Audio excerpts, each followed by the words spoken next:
1950년 6월 25일 네. 북한이 남침을 시작했는데 그때 북한의 작전명은 바로 폭풍이었습니다. 폭풍. 폭풍이. 예. 뭔가 폭풍처럼 막 밀고 내려오는 폭풍을 일으켜라 막 그런 느낌. 그죠. 자, 제가 그럼 왜 북한의 인민군이 서울에서 3일간 머물렀는지 이유를 설명드릴게요. 거기에는 그들의 작전서가 있었기 때문입니다. 네? 작전 지침서. 네. 자, 요걸 제가 한번 보여드릴게요. 선생님 그거 갖고 계세요? 갖고 있습니다. 북한의 작전서를? 조선인민군 선제 타격 계획. 이게 실제 작전서예요? 네. 북한이 작성한? 맞습니다.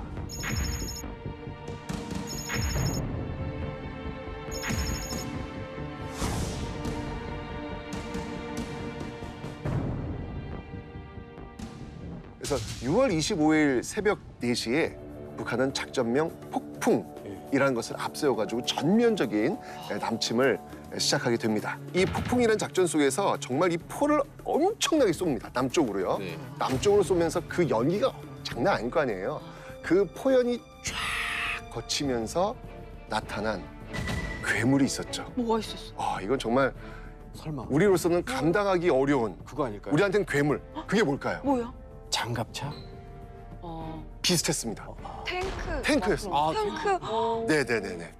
정말 이 탱크는 우리는 탱크가 없었어요. 왜 없었어요? 네, 우리는 그 당시 이렇게 대규모적 전쟁을 할 거라는 생각을 안 했기 때문에 그랬었어요. 북한은 나름대로 준비를 했거든요. 이 소련제 탱크를 다 공수를 받은 상태였기 우리는 때문에 없었구나. 야, 그 포연 속에 나타났을 그 탱크의 모습을 한번 떠올려 보세요. 이거는 총으로 되는 게 아니잖아요, 이거는요. 근데 진짜 작전명이 폭풍이라고 하시잖아요. 네. 진짜 폭풍 갖고 왔네요, 걔네들. 그러니까요. 정말 그 포연 속에 등장한 이 탱크를 앞세운 작전명 폭풍이 시작이 된 겁니다. 그럼 그 말씀은 하루아침에 전쟁 결정한 게 아니라 미리 탱크를 다 준비했다는 거잖아요. 당연하죠. 예, 그 이전부터 이 김일성 같은 경우에는 뭐 소련의 그 스탈린이라든지 네. 또는 중국의 마오쩌둥 그들과 긴밀한 협의 속에서 이미 다 전쟁에 대한 세팅을 준비를 딱 해놓은 상태였어요. 우리 왜 눈치를 못 챘지?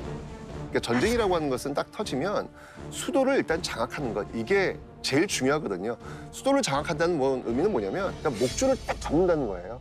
목줄을 딱 잡아가지고 전체의 사지를 움직이지 못하도록 만들어 놓는 것. 이게 가장 전쟁의 기본이거든요. 네. 예. 자, 이렇게 되면서 제1차 목표는 서울을 타깃으로 북한의 인민군이 밀고 내려오죠.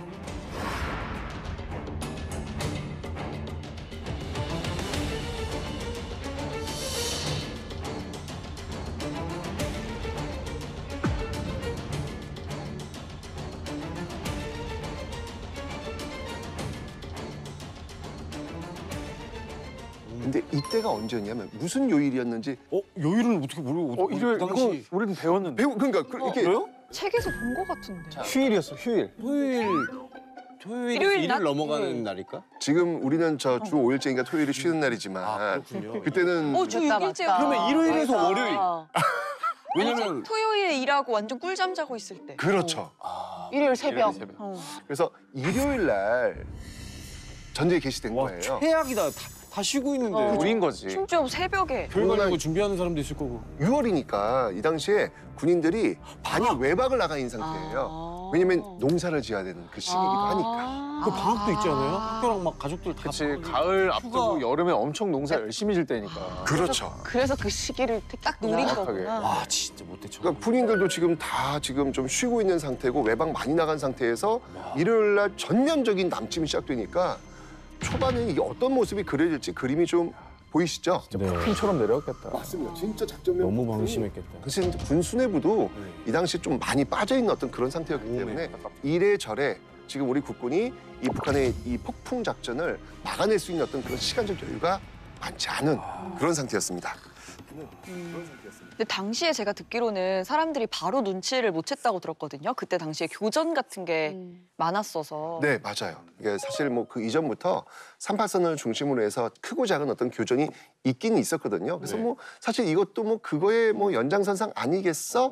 아니, 그 요즘 같이 뭐 SNS가 있을 때도 그러니까. 아니고 네. 통신 체계가 막 대단할 때도 아니니까 그렇죠. 그런 이런저런 교정까지 많았었으면 그냥 또 그런가 보다 맞아, 하고 맞아. 시민들은 도망도 안 가고 지금처럼 핸드폰으로 바로 딱 알림을 보내줄 수 있는 상황도 아니잖아요. 그러니까 그렇죠. 속수무책으로 당할 수밖에 없던 그런 상황이었네요. 그렇죠. 그런 과정에서 뭔가 좀 불길한 느낌이 좀 들기 시작해요. 네. 중요한 건 전쟁이 났으니까 소리가 들릴 거 아니에요. 네. 그 소리가 점점 커지고 있다는 느낌, 네. 다가오고 있다는 느낌. 좀 이상한데 예전에 어떤 교정과는 좀 다른데 이렇게 느낌을 갖고 있는 상황 속에서 27일, 네. 네. 25일날 전쟁이 그러니까 이승만 정부는요 개전 이후 이틀이 지난 27일 오후 10시가 돼서야 이 방송을 통해 처음으로 전쟁 사실을 알리는 대국민 담화를 발표합니다. 이 정부는 수도 서울을 사수하기로 결정하였으니 국민은 군과 정부를 신뢰하고 조금도 동요함 없이 직장을 사수하라. 이런 담화가 나와요. 근데 이상하다. 직장을 사서. 포성 소리는 점점 커지고 있는데 방송 소리, 이게 당시 라디오일 거 아니에요. 지지직 느낌상 자꾸 멀어진다는 느낌이 드는 거예요. 뭐야. 이게 좀 느낌이 안 좋은데 이번 좀 다른 것 같은데 라는 생각이 들면서 서울 시민들이 드디어 이제 짐을 그제서야 싸기 시작합니다.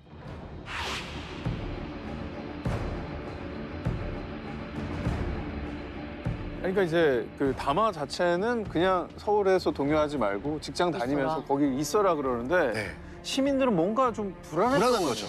왜냐면 계속 포성 소리가 좀 커지니까 오. 불안할 거 아니에요. 잘 사수하고 있는 것 같지가 않으니까. 그렇죠. 자, 이러면서 짐을 싸야 되겠다라는 생각을 하고 있었는데 당시 이미 이승만 정부는 26일 날 정부는 피난을 간 상태였고요. 이승만 대통령도 27일 날 이미 서울을 떠난 그런 상태였습니다. 아. 네. 자, 그러니까 이러면서 이제 서울 시민들이 아쉽다. 이제 짐을 싸기 시작하는 거였죠. 네. 아니 근데 되게 긴급한 상황인데 어떻게 시민들한테 도망가지 말고 동요하지 말라고 이렇게 방송을 한 맞아. 거죠? 시민들도 빨리 대피해야 되는 같이 거 도망가자고 하면 되잖아요. 우리는 빨리 피난 가야 됩니다. 도망가십시오. 라고 하면 이거는 와르르 무너지는 거예요. 왜요? 아. 근데 사람 목숨이 물론 그렇죠. 네. 네, 물론 그렇죠. 일단 시민들한테 좀 안심을 시킬 필요가 있겠다. 네. 전쟁에서 너무 동요가 나오면 이게 아노미 상태가 빠지면서 이게 더 혼란스러워질 수 있거든요. 안심시킬 필요가 있겠다. 또 하나는 뭐였냐면 지금 아까 군인들이 지금 밖에 나갔잖아요. 네. 네. 군인들이 원대 복귀해야 될 거 아니에요. 네. 그런데 우리는 이미 졌습니다. 우리는 지금 도망가야 됩니다. 이러면 아. 오겠습니까? 지금 직장을 군인들이? 사서라의 직장에 군대도 들어가 있었고 그렇죠. 예. 그러니까 막 지금 이미 수도 함락됐습니다. 그럼 복귀조차 안 할 테니까. 당연하죠. 그러니까 이런 상황 속에서 그런 어떤 방송이 나갈 수밖에 없는 상황이었는데 그러니까 이 당시 이제 서울 시민들도 짐을 싸고 가야 될 곳은 한강을 건너야 될 거 아니에요. 네. 근데 당시에 지금처럼 다리가 막 20개 막 이렇게 있는 게 아니었어요. 이제 한강철교, 한강대교, 뭐 광진교 뭐 요 정도밖에 없는 거예요. 빨리 건너야죠. 네. 일단 거기를 못 건너면 내려갈 수가 없어요. 이건 방법이 없는 거예요. 네. 그러니까 일단 한강 쪽으로 아마 가지 않았을까. 네. 무슨 일이 있다도 그건 건너야 된다. 그런데 6월 28일 3일 후네요. 네. 새벽 2시 좀 넘어서 네. 번쩍하는 섬광 같은 소리와 함께 한강 인도교가 무너져요? 폭파됩니다. 아. 설마. 아, 가슴 아프다, 갑자기.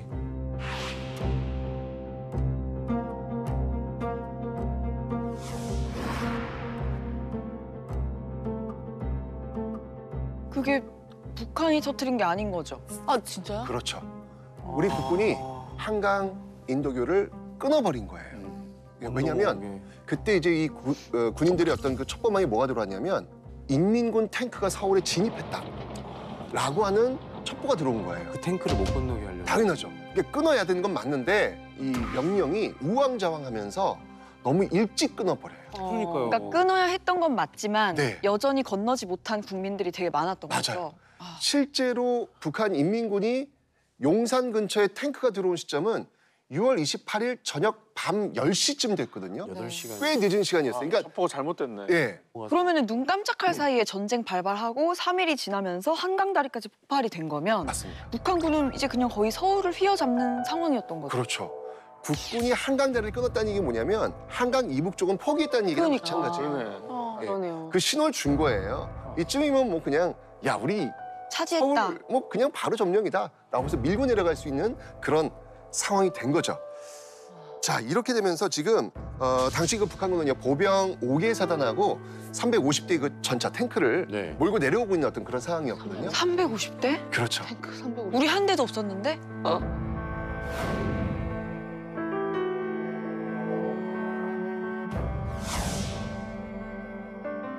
자, 그런데 중요한 건 북한은요 빠르게 한강을 건너질 않아요. 이게 오늘 우리가 이야기해야 될 포인트입니다. 폭풍 같은 작전이었는데 왜 안 내려왔죠? 되게 궁금해요. 힌트 하나만 주십시오, 선생님. 이게 일부러 안 건넌 건지 아니면은 타의적인 건지, 자의적인 건지 타의적인 건지. 근데 방금의 말씀을 돌아보면 1차적으로 다리가 끊겼기 때문에 못 온 거 아닌가요? 저도 지금 이 생각이거든요. 다리를 그냥 싹 다 네, 네. 그렇죠. 근데 북한 그래 입장, 한강다리 때문이네. 근데 북한 입장에서는 자기들이 유리한 정황을 이끌려고 한다면 그냥 바로 내려갔어야 되는 건데. 그렇죠. 이것도 멈췄단 말이죠. 다리가 끊겨서. 자, 이게 항상 전쟁이라고 하는 것은 기세를 잡았을 때 몰아쳐야 된다. 그렇죠. 제일 중요한 포인트거든요. 솔직히 지금 이 당시 상황 속에서 서울을 지금 점령한 상황 속에서 한강을 바로 건너는 게 정상이에요. 자, 근데 아까 얘기했지만 네. 한강 인도교 끊겨놨잖아요. 네. 일단 그게 일차적인 방어선은 됩니다. 네. 그런데 중요한 건 뭐냐면 한강 인도교만 있는 게 아니라 그 옆에 한강 철교, 경인선, 경부선, 한강 철교 네. 이것도 끊어놔야 되는데 이건 제대로 끊어놓지를 못했어요. 아, 뭐야. 지금도 있는 그 네. 철길 그 다리. 맞습니다, 맞습니다. 어. 그러니까 이 다리를 이용해서 넘어갈 수도 있었고 그러네. 그리고 분명히 국군이 다리 끊어놓을 거라고 예상 못하겠습니까? 그렇죠. 그렇다면 혹시 선생님 네, 지금 번쩍이는 생각이 들었습니다. 번쩍이는 생각. 뭐가? 심리전입니다. 심리전? 그들을 불안에 떨게 하는 거죠. 정신적으로 쇠약하게 만드는 거지. 안 우리가 또 일요일 날 새벽에 너희들이 가장 행복하고 안심하고 있을 때 긴장이 풀릴 때쯤 출발할 거야. 3일 뒤니까 또 3일 뒤에 일요일 오니까 그때를 기다리는 거라고. 옛날 전래동화 보면 곤장 한 대로 사람 죽인 거 알죠? 계속 이렇게 때릴까 말까 때릴까 말까. 그런 아주 잔인한 방법의 심리전을 구사한 걸 수도 있다는 생각이 들었어요. 근데 그렇다기에는 저는 작전명이 폭풍이었잖아요. 그러면 그냥 폭풍처럼 그래, 사실 몰아치는 거죠. 밀고 가야 되는 게 정상인데 뭐가 있었나? 왜 머무르게 된 걸까요? 그러니까 오늘 이야기의 이 핵심이 진짜 북한 인민군은 왜 3일간 72시간 이렇게 빠르게 내려가지 않고 서울에 머물렀을까? 뭐지? 이제 여기서 한번 우리가 이 3일간의 그 미스테리한 이 일을 한번 좀 밝혀봐야 될 것 같아요. 뭐죠? 일단 기본적으로 김일성은 이 6.25 전쟁을 한 달이면 끝낼 수 있다라고 판단을 했어요. 생각해 보세요. 38선에서 부산까지 한 달에 내려갈 수 있다. 이거는 전격전이 아닌 이상은 불가능한 일이거든요. 네. 우병우. 쉬지 말고 가야죠. 그렇죠. 쉬지 말고 가야 되는데. 그렇죠. 자, 지금 이제 이렇게 보시면 여기 지금 38선이에요. 지금 보이시죠? 네. 지금? 네, 네. 여기 지금 38선 네. 보이시죠? 38선에서 지금 여기 서울이잖아요. 네. 그죠? 자, 지금 밀고 내려오는 거예요. 화살표밖에 일단 지금 기본적으로 보니까 뭔가 화살표가 지금 이렇게 네. 중심적으로 있고 그 다음에 세 개 부대로 나뉘어서 이렇게 지금 밀고 가서 적과 통일하겠다라고 네. 하는 지금 목표가 지금 보여지고 있죠. 예, 예. 자, 그럼 중요한 건 뭐냐면 이 위쪽입니다. 우리가 지금 포인트로 둘 게 이 위쪽인데 지금 이 북한 같은 경우에 지금 어떤 목표를 세웠냐면 1차 타겟이 어디였냐면 수원, 그리고 원주, 그리고 삼척. 여기를 지금 목표로 지금 내려오자라는 어떤 그런 목표가 있었어요. 크게 이렇게 2단계에 걸쳐서 이게 2단계 작전일까요? 북한이 네. 3일 만에 온 게 너무 빨리 온 거예요. 그러니까 원래 한 6일 걸릴 줄 알았는데 계획보다 너무 빨리 와서 이게 보조를 맞추느라 좀 쉬고 있었던 게 아닐까. 아니면 뭐 뒤에 이제 병사들이 못 왔다거나 뭐 아니면 그거 지원 물자 기다리고 있는 거. 뭔가 총알 포탄 떨어져가지고 보급품. 네, 정말 준비를 잘한 상태였습니다. 예. 그리고 다시 한번 얘기했지만 전쟁은 지체하면 안 돼요. 왜 예. 지체했지? 빠르게 밀고 내려가야 되는데 북한에 이 작전, 이 핵심 작전이 있었기 때문에 그렇습니다. 핵심 작전. 네, 핵심 작전. 어떤 내용이 있었을 것 같아요? 이 북한 핵심 작전에서. 와, 그 3일 동안인데 3일이 걸리는 작전인데. 러시아가 인천을 통해 도와주기로 좀 해서 무기를 좀 보내는 중? 서울까지는 일단은 폭풍을 하고 세 방향으로 내려가자 가서 한국을 다 점령하자. 아니면 일단 기선제압의 첫 번째 기회를 주는 거죠. 우리가 서울까지 빨리 밀고 내려왔어. 선전 전단지 같은 걸 만들어서 일단 공중에 다시 뿌리는 거죠. 회유. 전을 하는 거지. 회유를 한번 하는 거죠. 이제 항복하고 넘어와라. 3일 동안. 기회를 주는 거예요? 그걸 만든 거죠. 뭔가 엄청난 좀 계획이 숨어져 있는 것 같은데. 자, 그러면 제가 이 북한군의 남침 작전을 한번 좀 풀어보도록 하겠습니다. 네. 자, 북한은요 크게 제1군단, 제2군단, 제1군단이 요쪽 서부전선 쪽이고요. 네. 제2군단이 요 중부전선 네. 요쪽에서 지금 전면적으로 밀고 내려온 상황이었어요. 자, 먼저 네. 제1군단. 제1군단 이쪽은 어떤 모습이었냐면 네. 이 개성과 문산 그리고 동두천, 포천 방면으로 투입을 해가지고 아까도 얘기했지만 서울을 점령을 하고 이 주력 부대, 네. 우리 국군 부대를 한강 이남으로 밀어내서 수원 쪽으로 집결시켜 놓도록 하는 것. 이게 이제 이 1군단의 목표였습니다. 자, 그다음에 2군단. 네. 2군단의 목표는 뭐였냐면 바로 이 춘천과 인제 방향에서 38선 돌파해가지고 춘천과 홍천을 점령한 이후에 빠르게 밀고 내려와서 지금 아까 1군단이 밀고 내려서 어느 쪽에 지금 우리 국군들을 수원 쪽이요. 수원 쪽. 이 수원 쪽 측면으로 들어가서 이 수원 쪽에 이 한국군 주력 부대를 포위시킨 다음에 섬멸을 시키고 완전히 괴멸시킨 상태 속에서 이쪽은 여유 있게 와. 밑으로 쭉 내려가서 한 달 만에 적화 통일시키겠다 이런 목표가 있었던 거예요.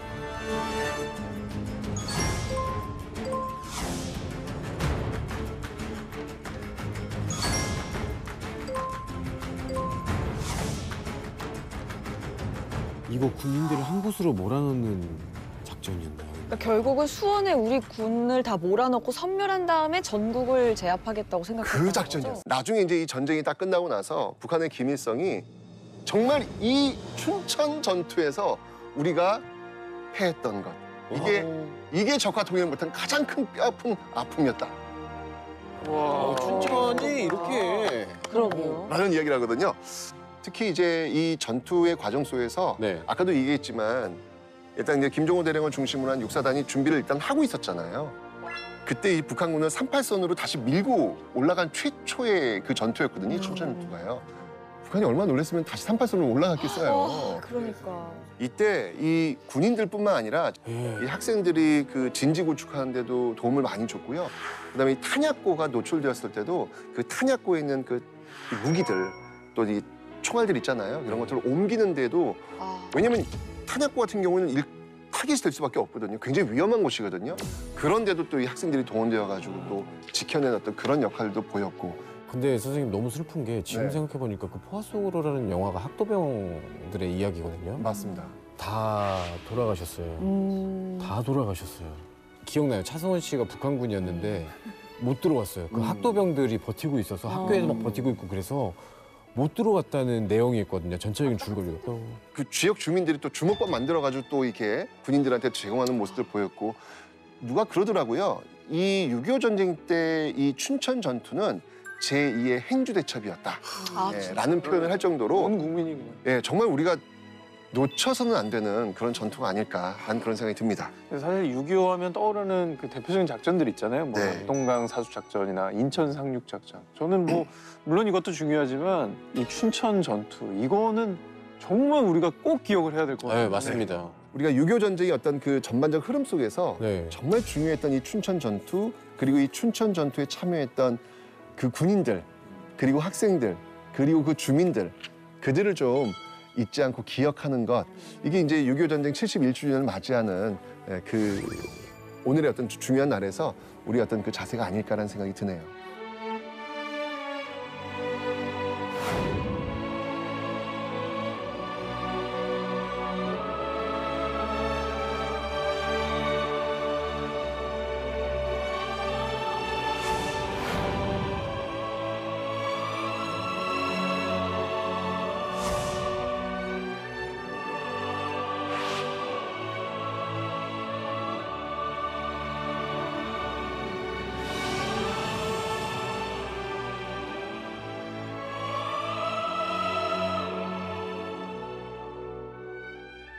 이 6.25 전쟁에서 이런 비하인드가 있었을 줄은 맞아요. 사실 몰랐어요. 네. 그리고 가슴이 참 많이 아프네요, 진짜로. 저 춘천에서 있었던 저 전투도 그렇지만 물론 한강에 남겨지신 분들, 맞아. 그 한강 못 건너고 남겨지신 분들뿐만 아니라 진짜 전쟁은 아닌 것 같아요. 일어나서는 진짜 안 일어나고. 되는 일인 것 맞아, 같아요. 소름 끼치 생각만 해도.